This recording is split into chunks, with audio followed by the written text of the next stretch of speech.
At the moment, they've said that they don't have any bottom lines going into coalition talks. They have priorities.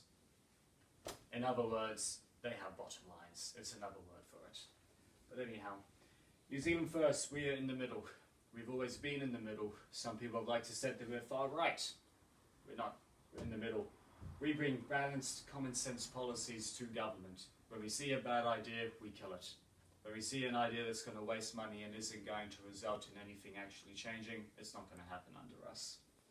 We want to bring back, and Minister Tracy Martin announced this a few months ago, at the party convention, the universal child benefit. Prior to the 90s, if you had a child in New Zealand, you got a universal family benefit off the cuff. It helped a lot of families in New Zealand. My grandparents, it helped them out, and they said to me there wasn't a lot of money that they got back then, but it helped.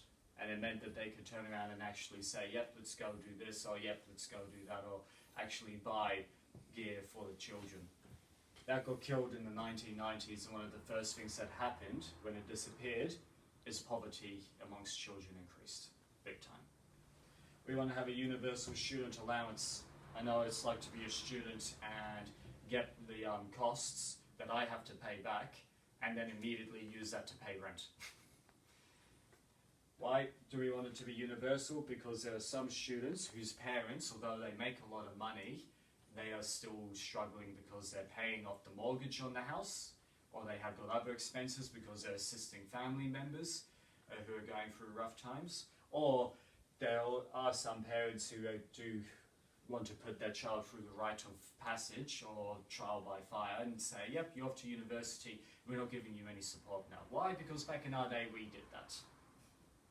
It's actually kind of wrong, because many of those parents, when they then see how their child lives, they're absolutely horrified about it. And a couple of my cousins, their partners, how they lived, well, yes. We want to have a dollar for dollar payoff for student loans. I know what it's like to have an absolutely massive student loan, and it's going to take me a long time to pay it off, especially under the current system. The dollar for dollar is as it sounds. For every year that you work here in New Zealand full time, you get 1 year of your student loan removed. That is huge. Okay, and for many of us, and speaking personally here, the weight of the student loan on my head is a constant concern for me at the end of the day when I think about how am I going to pay this off. We want to have our $1 billion a year provincial growth fund again. We've already said that that's a commitment, I'm pretty damn sure. 5 times what Labour wants. Why 1 billion? Because then you, yep. Sorry, just if you explain what it's exactly Provincial Growth Fund, what is it about? Yep.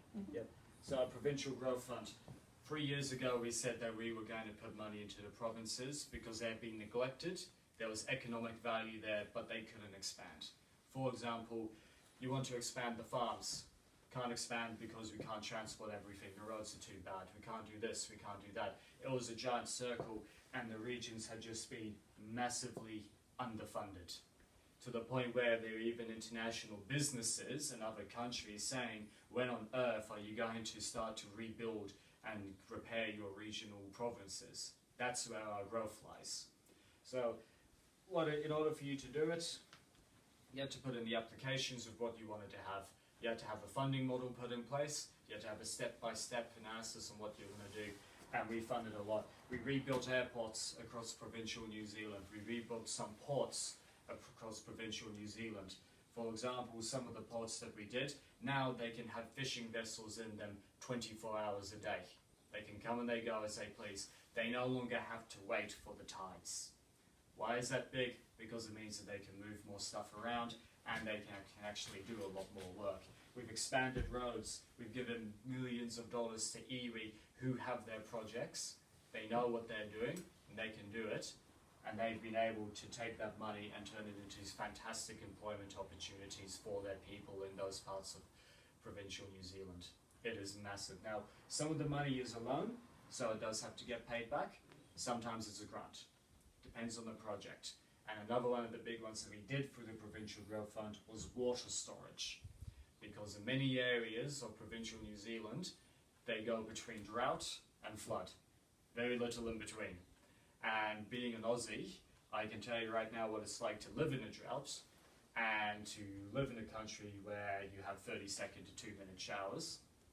And then you come down here and we have massive floods and then droughts, but we have no water storage. We need to have water storage. We know about global warming. We know that it's going to result in more droughts in the future. We need water storage. It's logic and it's common sense. We will not have extreme taxation. We've already said that this wealth tax that the Greens want to have in the place will not happen under us. It is one of the things that we have said very clearly. We cannot tax ourselves into prosperity, and we cannot tax those who are asset rich but are cash poor.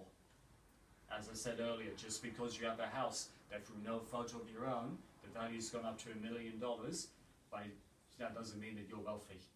Just because something in your house is now classified as an antique and is rare, and its market value is $100,000, it doesn't make you wealthy. It makes you lucky.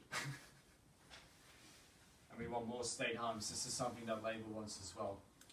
Under this government, we built 8,000 state homes. That is huge. That is far more than what National built.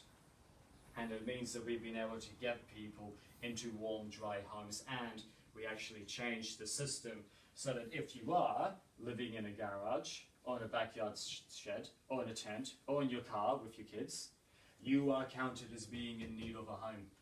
That's one of the big things. Not only does it make people feel valued and recognized, but it also makes them feel that progress is being made so they can get help.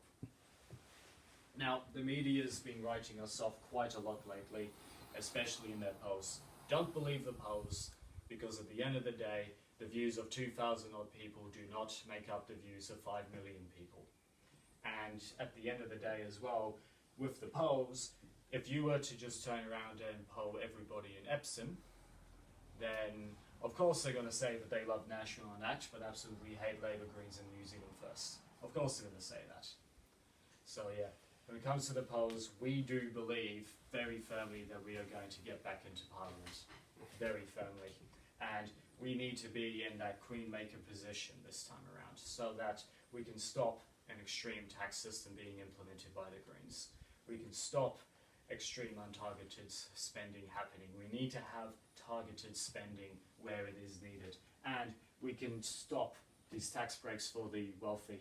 We can stop wage freezes from occurring. We can stop charter schools that had kids learning out of shipping containers happening again. And we can also stop the cutbacks to the welfare state. Act, their deputy leader, number 2 on their list, said that everybody in New Zealand needs to tighten their belts and that they were going to cut back on people on the benefit. Oh, but by the way, we're going to give a tax break to those who are wealthy. Judith Collins the other day, leader of National Party, said that the reason why they were giving tax breaks to the upper income brackets, not the lower income brackets, was because the people in the lower income brackets are getting enough support already. Well, the average job seeker allowance for some people going on it is around about $300 a week. That, for many people, after they pay rent, gives them $50. And I know what that's like. And it's not very nice. So yeah, we need to be in the next government to stop some of these things that the others want to do from happening and to ensure that the money is targeted, it is spent right, and it goes to where it is needed the most. So as I said to you earlier, when it comes down to MMP, you've got 2 votes. You've got your electorate vote and you've got your party vote. We want you to give your party vote to New Zealand First. We went into the coalition with Labour 3 years ago. This here is our little coalition pamphlet of what we have done. We achieved 80% of what we said we would do 3 years ago. Some of the things we got into government, we found out we couldn't have it. Some of the things we started, and then COVID came along and pushed it right to the back of the queue and stopped any work from happening, which is a shame. But we want to ensure that those things don't get held up by COVID again, don't get held up by other things as well. So yeah, when it comes down to it all, party vote New Zealand First for balanced common sense policies, okay? Because at the end of the day, this side over here will result in people leaving New Zealand. like my parents did back in the 90s, and they didn't come back here for over 20 years. Over on this side, it's going to result in people who are asset rich but are cash poor getting hit the hardest.